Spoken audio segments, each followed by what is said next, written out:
اچھا ایک بات آپ سمجھنا، ہم نماز وہ پڑھتے ہیں جو امام ابو حنیفہ رحمۃ اللہ علیہ نے امت کو لکھوا دی ہے۔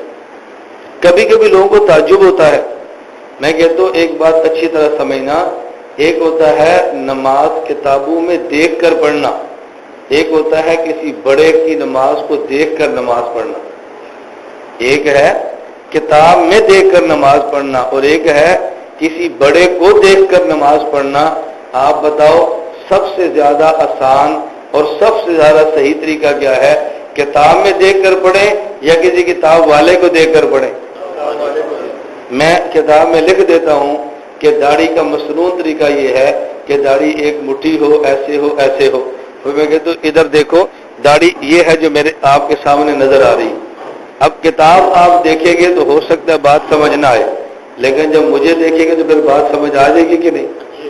اور ہم وہ دیکھیں جو کتابوں میں لکھا ہے، اور امام صاحب نے وہ دیکھا جو صحابہ نماز پڑھتے تھے۔ ایک بات مجھے آپ سمجھائیں، اگر آپ مسجد میں نماز پڑھ رہے ہوں اور آپ کے ساتھ کوئی چھوٹا بچہ بھی نماز پڑھ رہا ہو اور وہ نماز کے درمیان ہاتھ، مطلب بچہ ہے ہاتھ باندھے، کبھی کھول دے، کبھی باندھ لے، کبھی اوپر کرے، کبھی نیچے کرے، آپ بچے کو سمجھائیں گے یا نہیں کہ ہاتھ کہاں باندھنے؟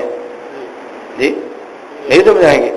اگر آپ کا بچہ نماز پڑھ رہا ہو اور نماز میں سے خارج کرنی شروع کر دے آپ ہاتھ پکڑ لیں گے؟ نہیں، ایسے نہیں کرتے، بتائیں گے یا نہیں؟ آپ کے ساتھ آپ کا بچہ نماز پڑھے اور غلط پڑھے آپ ٹوک دیتے ہیں، تو جب امام صاحب بچے تھے آپ نے صحابہ کی موجودگی میں نماز پڑھی، غلط پڑھتے تو صحابہ ان کو نہ ٹوکتے۔ آج کے بچے کی نماز پر اس کے باپ کی مہر ہے اور امام صاحب کی نماز پر صحابہ کی مہر ہے رضی اللہ۔ پھر آپ کو شک کیوں پڑ جاتا ہے کہ شاید ہماری نماز ٹھیک نہ ہو، شاید ہماری ٹھیک نہ ہو، شاید ہماری ٹھیک نہ ہو؟ یہ شاید کا شک تمہیں کیوں پڑتا ہے؟ ذرا یہ دیکھا کرو ہمارا کس آدمی سے تعلق ہے۔ امام ابو حنیفہ امام اعظم نعمان بن ثابت رحمہ اللہ تعالی نے صرف یہ سمجھا رہا تھا کہ ہمارا ذہن بن جائے کہ ہمارا کن سے تعلق ہے، اور چھوٹی چھوٹی بات پہ دائیں بائیں جانے والے آپ ہرگز نہ بنو۔ تو اللہ نے قرآن کریم میں فرمایا ہم نے پیغمبر کو امیین میں بھی بھیجا، آخرین میں بھی بھیجا، اور آخرین کا مصداق ابو ہریرہ کہتے ہم نے پوچھا کون ہے، تو آپ نے سلمان فارسی کے کندھے پہ ہاتھ رکھا اور فرمایا ابنائے فارس میں ایسے لوگ ہوں گے اگر علم و ایمان سریا تک چلا گیا وہاں سے بھی لے کر آئیں گے۔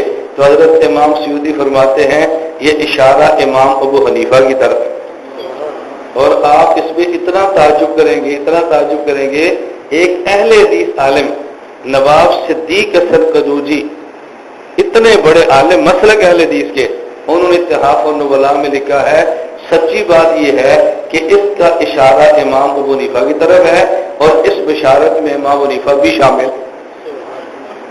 یہ کتنی عجیب بات ہے۔ تو میں یہ کہہ رہا تھا امام صاحب کے آنے کا اشارہ کہاں پر ہے؟ قرآن میں۔ امام صاحب کے آنے کا اشارہ کہاں پر ہے؟ قرآن میں۔ اور امام صاحب کے جانے کا اشارہ کہاں پر ہے؟ آپ اس پر بھی حیران ہوں گے، حدیث پاک میں ہے ترفع زینت الدنیا، ترفع زینت الدنیا سنۃ 50 و 100۔ اللہ کے نبی نے فرمایا 150 ہجری میں اس دنیا کی زینت اٹھ جائے گی، 150 ہجری میں دنیا کی زینت اٹھ جائے گی۔ امام سیوطی اور محدثین فرماتے ہیں کہ یہ اشارہ بھی امام صاحب کی وفات کی طرف ہے، جو کہ امام ابو حنیفہ پیدا 80 ہجری میں ہیں اور وفات 150 ہجری میں۔ تو امام ابو حنیفہ کے آنے کا اشارہ قرآن میں ہے اور آپ کے جانے کا اشارہ نبی کے فرمان میں ہے۔